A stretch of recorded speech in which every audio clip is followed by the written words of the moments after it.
Bonjour à toutes et à tous.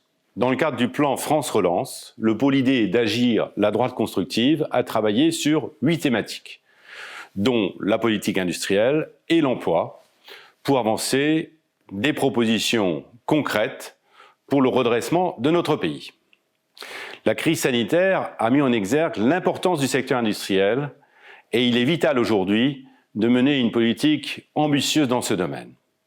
Mais la réindustrialisation de la France, qui est une priorité, ne peut se faire sur les modèles du passé. La relance doit d'abord être ancrée dans les territoires.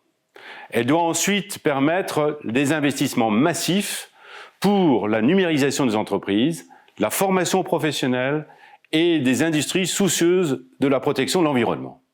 Enfin, au-delà d'un plan de relance conjoncturel, il nous faut un plan de relance structurel, à la fois national et européen, pour garantir la compétitivité et la souveraineté de nos industries. Parmi les 12 propositions formulées en matière de politique industrielle et d'emploi, je voudrais insister sur 2 réformes qui sont aujourd'hui indispensables, la réforme du droit de la concurrence et celle de l'enseignement supérieur. En ce qui concerne le droit de la concurrence, une industrie européenne forte implique des entreprises de taille mondiale, capables d'affronter la concurrence internationale. Or, trop souvent aujourd'hui, des projets de rapprochement ont été empêchés par une vision étriquée et obsolète de la définition des marchés dans le contrôle des concentrations. Il faut réformer les règles de concurrence pour qu'elles cessent de pénaliser nos entreprises et qu'elles nous permettent de construire de véritables champions mondiaux.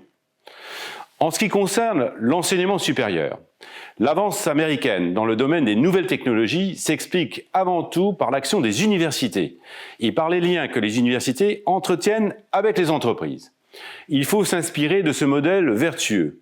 Plus généralement, il faut mettre en place une formation professionnelle plus flexible et plus massive, notamment à travers une forte proximité avec l'enseignement secondaire et l'enseignement supérieur et les entreprises dès les premières années, même dès le lycée.